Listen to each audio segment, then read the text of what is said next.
My lords, for several decades we have been observing a pre-FTL hive mind that we have designated Zeta 864. They have, rather oddly, managed to flourish in a black hole system, and have even managed to launch a manned research facility to monitor said black hole. Quite the achievement. However, remarkable events have led to the research station to begin to fall into the event horizon of the black hole. We monitored the entire event, and Dr. Eventide reports. Due to an unexpected collision with a chunk of space debris, the Zeta 864 research facility in the Castor system has deviated from its innermost stable orbit and is now slowly closing the distance towards the nearby black hole.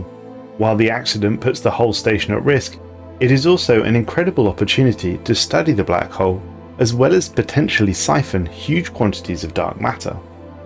Despite the opportunity, if we don't act fast to counteract the gravitational pull of the black hole, the station will soon be swallowed whole, for it is doubtful the controlling hive will be able to do anything about it. I should also note, this is fantastic from a societal research perspective as well. How the hive deals with this will be very interesting. We debated internally about whether or not to intervene.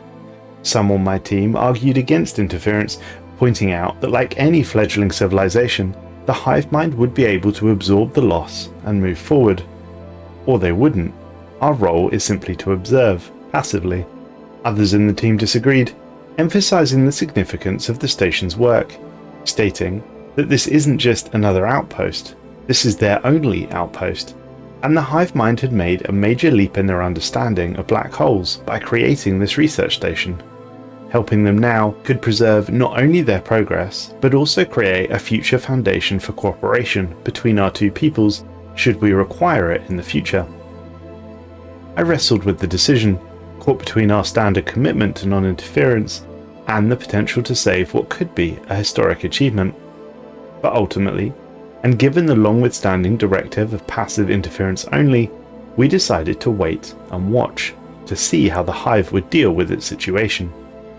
Not insignificantly, it appears that the hive wished to use the event to gather further data, or to attempt to try and save the station, at least for now. They have fired their chemical thrusters on board the space station and are, as it stands, maintaining a stable distance from the event horizon of the black hole. However, unless they significantly increase the output of their thrusters, they will eventually run out of fuel and be pulled in. During this time, our instruments are capturing detailed readings of the station's descent. The structure's outer modules, despite the distance, are beginning to stretch under the gravitational forces, but its central core remains intact. Energy readings are spiking periodically, likely from the attempts to stabilize the station's orbit using its limited propulsion systems. The station's proximity to the event horizon is providing invaluable data on gravitational lensing, time dilation, and the behavior of matter when under extreme stress. For now, the station remains operational. The drones aboard appear to be in constant communication with the hive below, sending back detailed reports of their findings even as the station inches ever closer to the point of no return. There has been a development. It appears that a group of deviants aboard the research station have had some sort of epiphany. Driven by some sort of religious zeal, a small group of overtly pious drones appear to have deviated from the hive and seized control of the station. In monitoring communications, they have cut themselves off from the wider hive mind, and they claim to have received a vision. They are now heading straight into the center of the black hole in a spiritual quest for self-annihilation. This move would display an unhealthy amount of recklessness for an individual, let alone a hive mind, and the utter disregard for their own self-preservation, as well as those for the other members of the station. These events give me cause to wonder who or what caused these drones to break away. I should note that we have seen this before. We wonder, is this a shroud entity, the animator of clay perhaps, or even the enigmatic worm? We have classified records designated the Horizon Signal, which speak to similar events. Nevertheless, the Hive has sent armed security personnel to reclaim the station. They are currently fighting to do just that, but as it stands, the station is mere days away from utter annihilation. The battle for the station took several days, but I'm able to report that after a tense confrontation, the deviant drones were dealt with, and the Hive has now regained full control of the station in the Castor system. In doing this, it would appear that the Hive is back on track in attempting to move the station back into a stable orbit. They've reactivated the station's chemical thrusters, and as it stands, they are outputting at 137% to maintain a stable distance. It is not expected that they will be able to maintain this position for any significant time, but we will continue to observe. As the research station is approaching the event horizon, we continue to observe a great deal. Space-time is bending in unpredictable ways, and our instruments are struggling to keep up. After a careful recalibration of the onboard instruments, the station was shown to be much closer to the black hole than we previously thought. The Hive is most definitely in danger of losing its one stellar research base. The Hive has begun what it is internally calling the Penrose process. It appears that it has established that it can no longer break free from the gravity well of the singularity with its current chemical thrusters. Thus, it has begun to strip away any extraneous modules and equipment, hurling them into the black hole. We assume that this is in the hope that the station should gain enough momentum to escape the black hole's gravitational pull. In this case, should is the operative word. The theory behind the decision has never before been tested. Sadly, it did not take long for the results to show. While the decision to jettison the station did gain them time, the results were as expected. The station did not reach an escape velocity. Although they may have bought themselves a day, this course of action will not save them. The event, however, continues to be wonderful for us. The Hive's proximity to the black hole is allowing our researchers to gather vast amounts of data, furthering our understanding of the most fundamental laws of physics. Sadly, however, the station is coming up to its point of no return. Its thrusters are now unable to oppose the increased gravitational pull, and without our assistance, the station will be crushed by the gravitational forces. We could save it. A discussion was had. Briefly, it was decided that it would be better for us to observe what happened as the station fell into the event horizon and witness how the Hive acted to its sole stellar research station being lost. All we will do now is stand witness. We watch as the station crosses the black hole's event horizon. Due to the effects of time dilation, its after image will persist long after the station itself has gone, a memory forever etched in our sensor data. Not even light can cross the inner orbit of the black hole. The final moments of the station and its personnel will remain forever unknown. We detected the following transmission from the station back to the Hive homeworld. It reads, "Thoughts dilate. Perception slows to a crawl. Every gesture is an infinite sequence of events. We are witnessing infinity. No, bathing in it. It's as if time itself is holding its breath. As the black hole distorts the fabric of spacetime, a fragment of our consciousness is now stuck in an eternal freefall. Centuries will pass while the fragment of ourself is stuck in the black hole. We can exploit this. By shifting ourself, we can now analyze our entire history from a new perspective. In this way, new patterns emerge. For once, separation has made us stronger. From now on, we are both the protagonist and the readers of our own story, and we will write ourselves a magnificent ending." However, the great ending that the Hive speaks of apparently didn't go to plan, as the transmission was followed by a second, sent some time after the first, but this time from the planet to the station, which reads, "It's excruciating. A perennial sense of déjà vu, of forever being a step behind. We are trying to sever the connection, but it will take an infinite amount of time for the process to take effect. We have learned much, but at what cost? We remain connected forever." An interesting end to the event, my lords.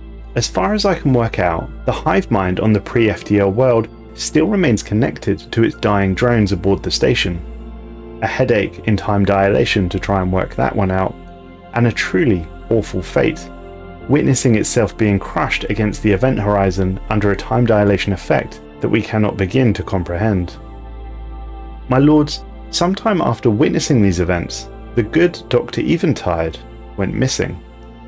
I shall now detail my personal account of said events for you now. I should state that these events have been classified under Section 9B, codenamed Wanderlust. I have received an extremely concerning report that Dr. Eventide, the current head of the pre-FTL Xeno Research Department, has gone missing, along with their privately funded, highly experimental Pattern Walker prototype science ship. The incident has the scientific community in an uproar. We are even being accused internally of making him vanish. Frustrating indeed. I note that only several weeks have passed since we witnessed the pre-FTL hive mind lose its research station, and I wonder if that event had a greater effect than we realise on the man. Despite my best efforts, the whereabouts of the good doctor have yet to be ascertained. Certain details regarding the prototype science ship and the doctor's private research have reached our ears, and while some aspects seem too fantastical to be true, it's clear that it is in our interest to find and recover Eventide as soon as possible. I remain committed, and we have several target systems that he may have visited. I'm sending ships to all systems to investigate further. After several empty systems and cold trails, we eventually found the Doctor's ship, or so we thought. Upon entering the Julio system, we were hailed by Dr. Eventide himself. We were, however, unable to lock the location of his vessel. The ship's comms were patched through to me, and the Doctor had the following to say. "Greetings and salutations. I take it this is not a social call. I take it you are here to question me regarding my disappearance. I needed some time away is all. Well, rather, I am looking for the window, and the window is certainly not there. It's not here either. I must continue my search. I found some drones, and I won't be bringing them with me." I suggested that we could assign ships to escort the good doctor home, to which they responded. "But I have no interest in returning home at present. Please, as a token of my goodwill, take these drones, my gift to you. I found them drifting on the outskirts of this system, and only after extensive repairs did I realise that they are utterly unfit to function as research probes." The Doctor promptly vanished off the screen, inexplicably yet again. However, the Doctor did leave a number of drones behind, as promised. These drones were armed and opened fire on our science vessels. They were quickly destroyed, and no damage was sustained. It was just a distraction. I suspect no real malice from the Doctor, and that they merely want more time to search for whatever this window is. And I wonder again, was all this caused by the events in the Castor system? Having decoded the intricate web of energy signatures left behind by the Doctor's elusive science ship, we are again on their trail. Their ship remains difficult to detect, but apparently not difficult enough. The blur of confused sensor readings that we have come to associate with their ship is flanked on both sides by a pair of nasty-looking corvettes. We have found the Doctor once again, and as before, they hailed us and had the following to say. "Greetings. Your ships are a most welcome sight. I fear my own sudden appearance in the system may have angered the alien beings aboard the ships that now surround mine. Any assistance in rectifying whatever faux pas I may have committed would be most appreciated. I will gladly share with you the nature of my expedition once the matter is settled. I realise that you are none too pleased with my actions, but I could not risk my work being mired in the petty politics of the scientific community. Besides, I had some research to do in the field. I still do. I would be loath to go into details at this juncture. I would not want to look the fool, so to speak, should it turn out that I am mistaken. But we may all turn out to be holograms in the end. Would it not be worth it?" We dealt with the pirate situation quickly. I had a brief but firm chat with the pirate leader. Unfortunately, this was a situation where the size and tonnage of our ships made for an appropriate impression. The pirates left without incident. The Doctor was thankful when communications were re-established and had the following to say. I couldn't help but catch bits and pieces of that conversation. They were broadcasting on an open channel after all. I'm glad that went smoothly. Now, I will not bore you with the details, but there is this idea, if you will, that nothing is real, or that what we think is real is not, that it is less real, less so than something else. That this is all, I, you, yourself, The very laws of nature that we consider absolute, nothing but tricks of light. What I'm getting at is that the universe is a reflection, a hologram, a prism, simply breaking the brilliant rays of the truly real. You see, the light has to come from somewhere. The window. I believe there is significant risk, and I will not be able to return within a reasonable time frame. I have taken the liberty of uploading my research data, anything I have that may benefit the Commonwealth, to the databases back on Unity. The data related to the window stays with me. I'm starting to think that I am not ready. I don't think anyone's ready. I will be going now.